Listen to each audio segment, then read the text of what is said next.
This video is an introduction to graphing for the Physics 1101-1120 labs. In this video, you'll be taught how to make a hand-drawn graph, and there's a separate video showing how to use a program called line graph that we have in the labs to make an electronic graph. So a theory is just an equation that is supposed to describe reality.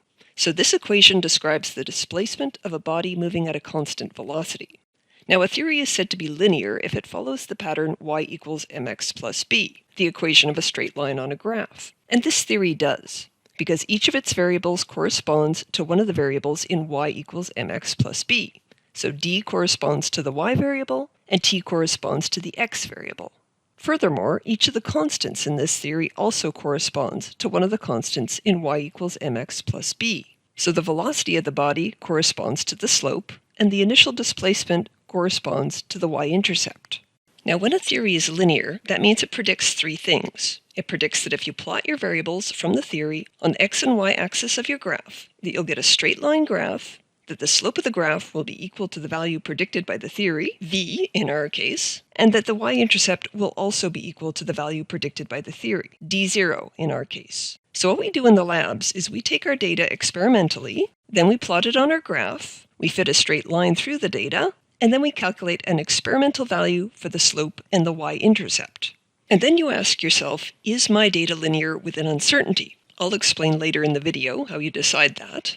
Then you'll verify whether or not your slope value that you calculated equals the predicted value within its limits of uncertainty. And finally, you check whether your y-intercept equals its predicted value within the limits of uncertainty also.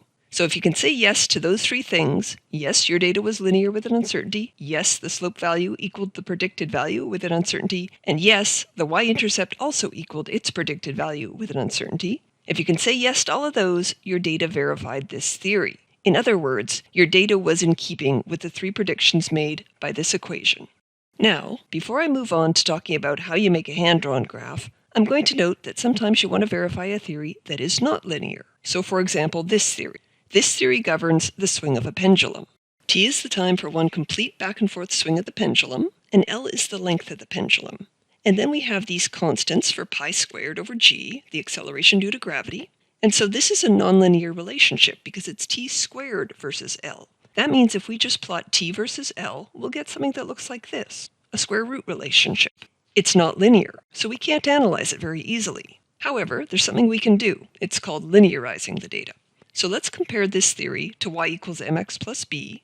Looking at these two equations, we can see that things still kind of line up. The variables are still basically corresponding to the y and x locations in y equals mx plus b, except that we don't have t here, we've got t squared. So this gives us our means of turning this nonlinear relationship into a linear graph. We'll plot t squared versus L rather than t versus L, because if we do that, then the theory predicts we should get a graph that looks like this, where t squared is on the y-axis, L is on the x-axis, and we get a straight line graph, where the slope is equal to 4 pi squared over g, and the y-intercept is predicted to be 0 within the limits of uncertainty. So linearizing the data means plotting a function of the variable on the axis rather than the variable itself. And that's what allows us to take a nonlinear relationship like this and turn it into a linear graph that we can analyze easily. You can orient your graph either this way or this way, and what you want is for your graph to fill at least half the page in both directions. If it doesn't fit at least half the page, that means you should change your scale. The reason why is that the larger your graph is, the more accurate the slope and the y-intercept values that you'll read off your graph will be. And by the way, you don't need to start at 0, so if your data goes from 30 to 40, for example, go ahead and start at 25. Put your axes right along the edges of the page, rather than inset by one block. Remember, bigger is better. And next, you want to choose scales for your axes, and again, you want to fill as much of the page as possible. However, you also don't want to make things difficult for yourself for finding decimal values on that scale. So what we recommend is that you choose increments of 1, 2, 4, 5, or 10 to base your scale on, and avoid the awkward numbers like 3 or 7. So, for example, I've got 4 boxes equals 1 on this axis, and 2 boxes equals 10 on this axis. That'll make it easier for me to find a certain data point on the page, whereas if I had 3 blocks that was equal to 1, then finding 0.7, for example, would become quite difficult. Next, you want to label your axes and give your graph an informative title. So your axes labels should consist of the quantity, its symbol, and the units. So time, t, seconds. Your title should be informative, so it shouldn't just be the axes labels again. In fact, I personally dock marks if a student puts distance versus time as the title of their graph, because I've already got that information. I want something new in the title. So for your title, either describe the experiment or describe what you're trying to find from your graph. So next, you would fill in your data, and I'll note that obviously I'm putting this down in ink, but you're welcome to use pencil for a graph, because it's so easy to make a mistake when you're trying to draw a data point. In order to graph your data, you go in and very accurately figure out where your data points should be located, put a dot there, and then you also want to put in uncertainty bars. So that means if you know that the uncertainty on these measurements is plus or minus 0.25, then you figure out how big 0.25 is on this scale, and you draw it in accurately, plus and minus, above and below your data point. Then you do the same thing horizontally. Now, the uncertainty bars actually map out an uncertainty box, so an actual box like this, that has the same height and width as your uncertainty bars. And what you're saying is that the true value, whatever that is, you're confident that it's somewhere in this box. Next, you're ready to start drawing your best fit line. So you can either take two rulers or two pieces of paper and kind of hem in your data. So try and find a region that basically encloses all of the uncertainty boxes within it. It's okay if that's wedge-shaped, and it's okay to cut off the corners of some of the uncertainty boxes. But you want to have all your data in this region. Once you're happy with the region that you've chosen, you're going to draw a line straight down the center of it. This is going to be called your best fit line. And I'm going to put my ruler right down the center of that area and then try and draw my straight line there. Right in the middle of those two pieces of paper is where I want to draw my line. Now I'm going to draw two more lines on here called the upper and lower bounding lines. But before I do that, I just want to note that whether or not your graph is linear with an uncertainty depends on whether or not this best fit line passes through all of your uncertainty boxes. So you can see that the best fit line is passing through almost all of my uncertainty bars. Is this linear with an uncertainty, however, if this guy falls off the line? Well, yes, actually, because the uncertainty box does touch this line. So as long as the uncertainty boxes all touch or overlap that best fit line, then you can say that yes, your graph is linear with an uncertainty. So you're going to get the slope of your graph off of this best fit line. You're also going to want to find its uncertainty, and that's what the upper and lower bounding lines that I'm going to draw later are for. However, before I complicate things by drawing in more lines, I'll show you how to get your slope from your best fit line.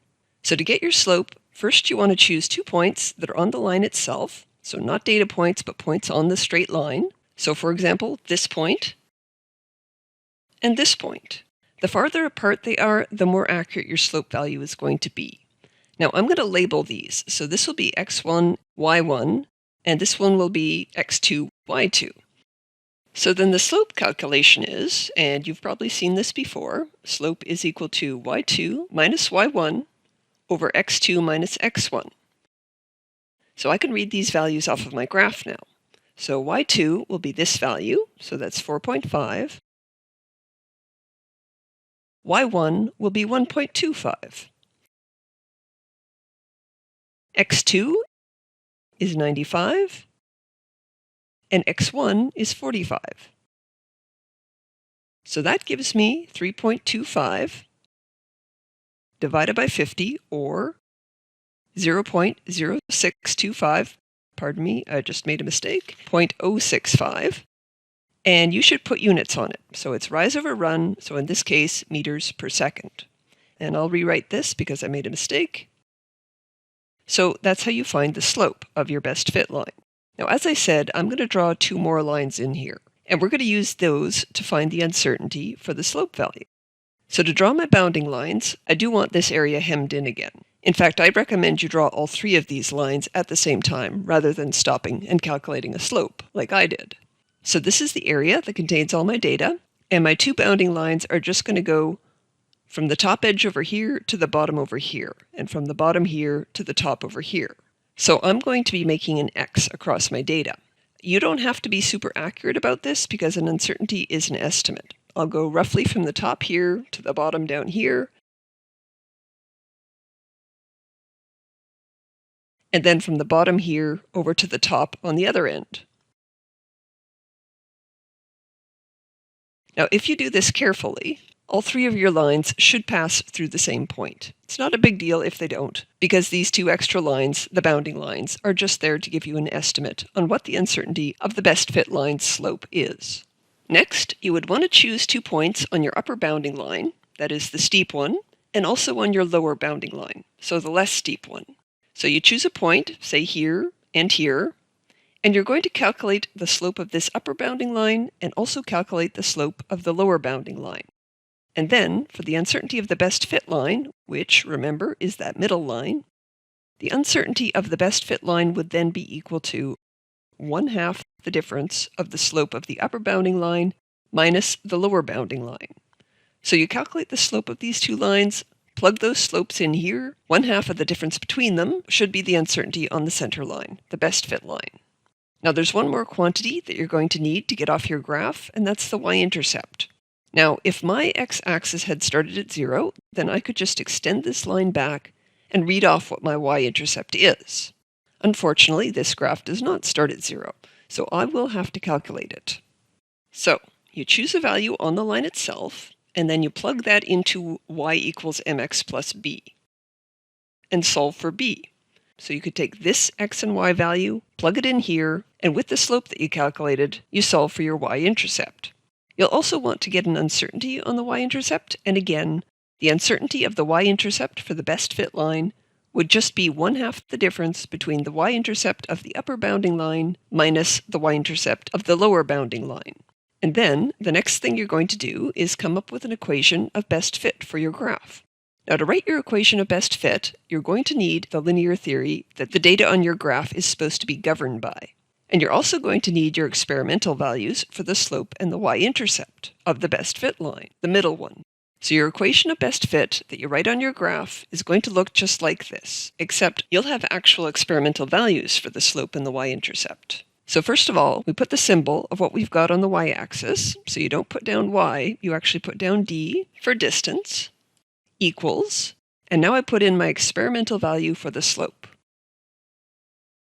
And by the way, you do need an uncertainty and units, and everything's got to be rounded off correctly. Then it's multiplied by t, the quantity on my x-axis. So I write in t plus, and then I add my y-intercept. And again, this is going to be an experimental value. You have to put in your uncertainty and your units, and everything needs to be rounded off correctly. So that's your equation of best fit. And that has to be written directly on the graph whenever you have a hand-drawn graph or a printout of a graph. So you'll remember that a linear theory predicts 3 things. It predicts that you'll get a straight line graph, it predicts what the slope of your graph should be equal to, and it also predicts what your y-intercept is supposed to be equal to. So in analyzing your graph here, you'd say, first of all, is this graph linear with an uncertainty? As I said, the best fit line passed through all of the uncertainty boxes, so yes, this graph is linear with an uncertainty. You'd also want to say whether the slope value you got agreed within its limits of uncertainty with the value that was predicted. And then the third thing you'd talk about is whether your y-intercept agreed within the limits of uncertainty with its predicted value. So if you can say yes to those 3 things, yes, the graph was linear with an uncertainty, yes, the slope value equaled the expected value with an uncertainty, and yes, the y-intercept agreed with its expected value within uncertainty. If you can say yes to those 3 things, then you can say that yes, your graph confirmed the theory.